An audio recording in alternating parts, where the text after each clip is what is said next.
What's up, y'all? This is Morgan back here with Big Six Outdoors. Today we're going to talk about some fishing lures.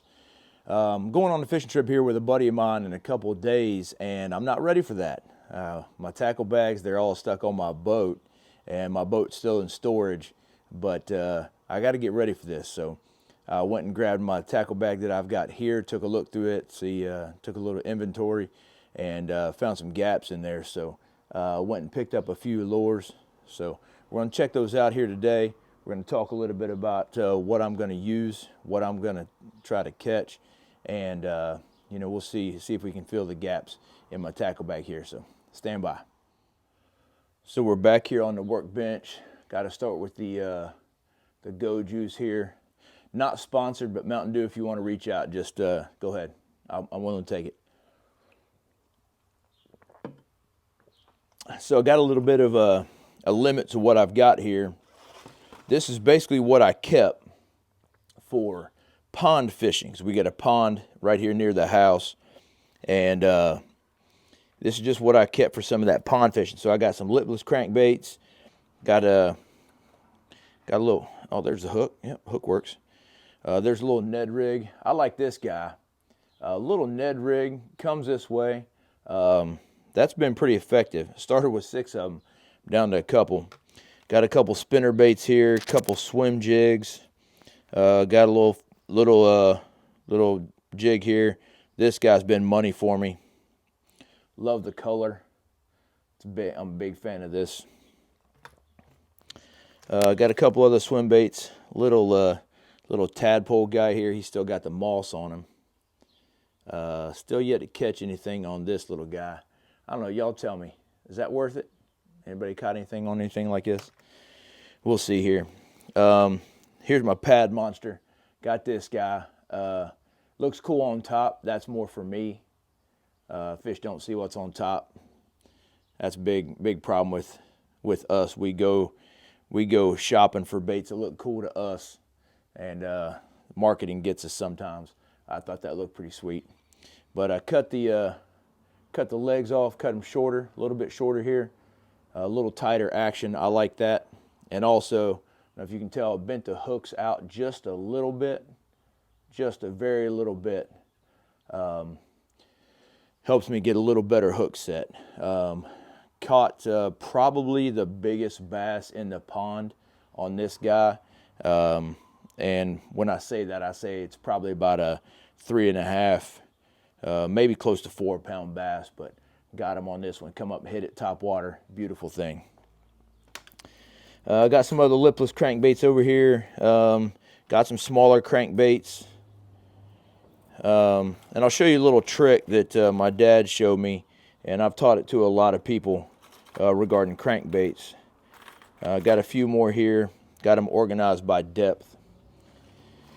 All right, so let's take a quick look at what we got here.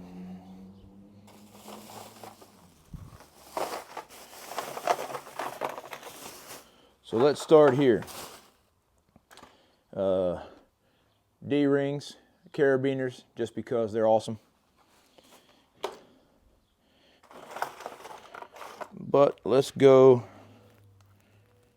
just go here one by one. All right, so here's another swim jig, Strike King swim jig. It's black and blue. Got him. Add him in with that one. I like to get a couple extras of those because I use them a good bit. This got the Rage Tail Menace. I like this. I like this on a swim jig. And when I use it on a jig, when I'm punching mats or dropping grass or whatever, I set it this way. Look a little more like pinchers, right? But when I set it on a swim jig, I set it more vertical.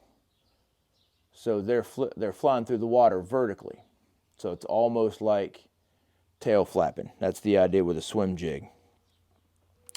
Black and blue, like that color.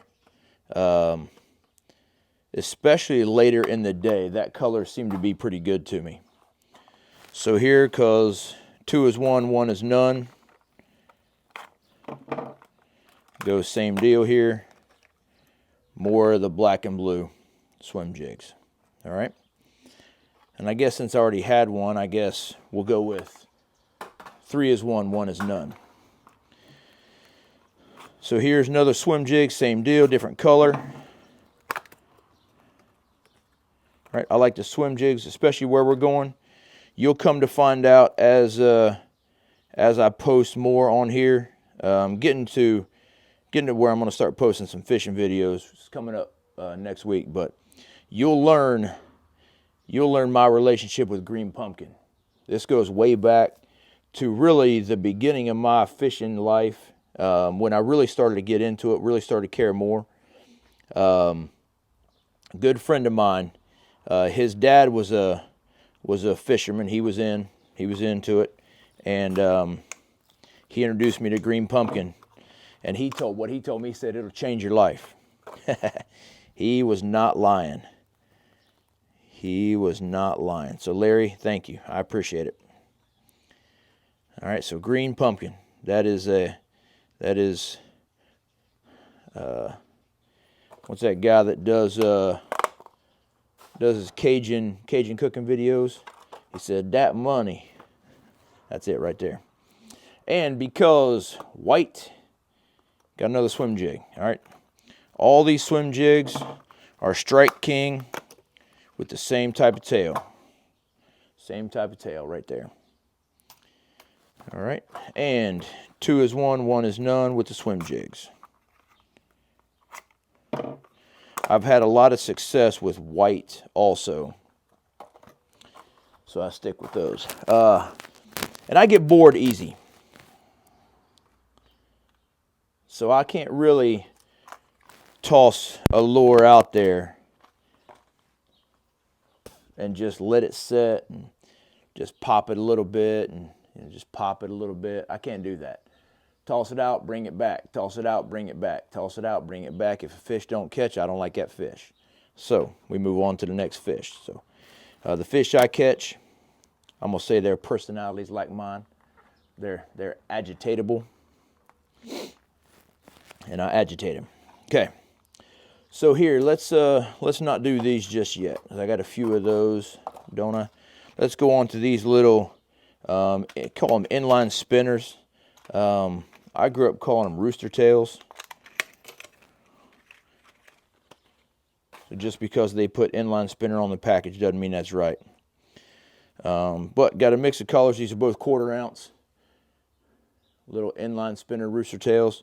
1/4 ounce, they're going to do good things for me. We'll see how those work. All right, so now let's talk crankbaits. So it can't go wrong with a KVD crankbait, right? I mean, he knows everything there is to know about fishing. So, and he's from here in Michigan, so that makes him double awesome, right? Okay, so here's what we do. One of the things that you always have to concern yourself when you're talking crankbaits is depth. Once you use your fish finder and figure out what depth are the fish at today, well then you figure out your crankbaits. What crankbait are you using? Then you go from there. Once you get depth, then you can go shape, size, color. Then you can start picking all that other cool stuff. But I just take this out of the package, and I take a look around, and it looks like a fish, and I throw it in here and move on. And now when I get out on the water, I pick this guy up and I say, shoot. What's the depth? Right? I don't know. So here's the one that I'm gonna work on today. Let's take out the mess here. Or let me get one that's already loose here. Okay? So here's one that I've had for a while. And take a quick look. Put my hand behind it there. Take a quick look. So I got it written down. So this dives 5 feet to 11 feet. So now I know, right? And I had a buddy of mine tell me a couple years back, well, you're going to mess those up, right? That's messing up the lure. I don't know. Maybe he's right. Maybe he's right. I don't know. So right here you can see Sharpie, not sponsored, right there. That's on the underside of the bill. Turn around so you can read it. On the underside of the bill, 3 feet to 5 feet. And now we're good. So I put them in my shallower crankbaits, and now we go, right? So here's a Rapala SR7. This is depth of 5 feet to 11 feet. And this is in the color of shad. This is one I've had a lot of success with. This color here, that color pattern. And I just forgot, so 5 to 11. 5 to 11. There we go. 5 to 11. Right there it is. And we're all set. Right? So here's a Rapala SCRM11 scatter in the Scatter Wrap series. It has evasive sweeping action, and it is a silver minnow color.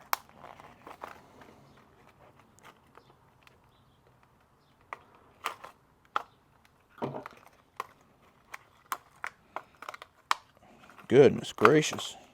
There we go. Silver minnow color. And you can tell it's got a little flatter bill, wider. That's what gives it that much more sweeping motion. I like these. This guy says depth of 6 foot to 9 foot. 6 foot to 9 foot. Good. How about a Rapala Xwrap? I like them with the tail. A little blood tail on it. There's the rain's coming down. Yes. There we go. Can y'all hear that?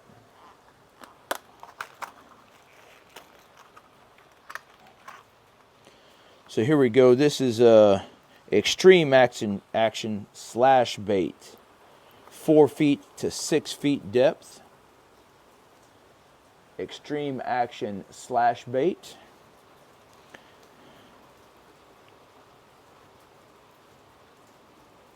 So up here in Michigan, where I'm fishing here today or next week, blood. You put some blood on it. This guy comes with it here.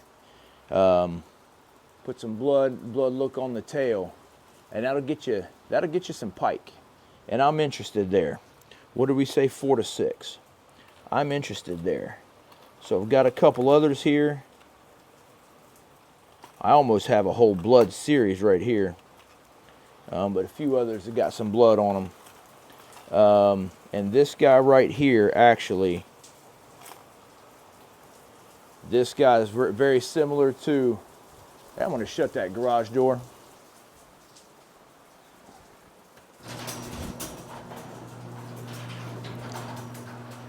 Sorry about the noise. That rain's coming all sorts of in the garage. All right, so here, this is what I caught my biggest pike on. He was hooked right there on the very back, just hooked here. But these guys are money when you're chasing pike. All right, here is the Rapala what's the Scatter Wrap series. It's shad. It's got that evasive sweeping action. Got the big looping lip. Let's say 5 feet to 7 feet here. There again, got that same lip. That big sweeping action. 5 to 8. And that's it. All right, so let's go quick recap here. Got a couple a few lipless crankbaits here. I've never really been a big fan of lipless crankbaits, but, you know, I'm sure they're going to catch some fish. So got lipless crankbaits, got swim jigs, got spinner baits, got 3 different color swim jigs, got my tadpole, soft bait swim baits here, many different crankbaits, got a couple rooster tails, smaller crankbaits, got my monster here. And the problem I see, I got one spot here that's open. What I didn't bring out, I got a bunch of soft plastics, some worms and all that I'm gonna take with me. And I got some of the terminal tackle here, got some jig heads in here. I like to use these for some of the soft plastic swim baits. It's got a little screw in here where you screw the head in and drop it in. It's got the weight on the bottom. I like to use those. Feels good out there reeling it in. So let me know what y'all think. Let me know what I'm missing. I'm hitting a smaller lake here in southeastern Michigan, kind of south central Michigan. So let me know, what am I missing here? I'm going after bass and pike and whatever else decides to bite onto my lures. So you guys out there that know southeastern, south central Michigan fishing, what am I missing here? I want to catch bass and pike. So thank y'all for tuning in. If you like what you're seeing here, I encourage you to go ahead and hit that like button. If you can help me out in any way, I'd appreciate it. Just leave it in the comments below. Let me know what's going on. And if you want to see more of this content, just go ahead and subscribe. I'm into fishing, hunting, camping, shooting, whatever I can do outside, getting into work, playing, having a good time. I'm all there. Drinking my Mountain Dew along the way. So thank y'all for your time. Tune in next time. It'll be some fun.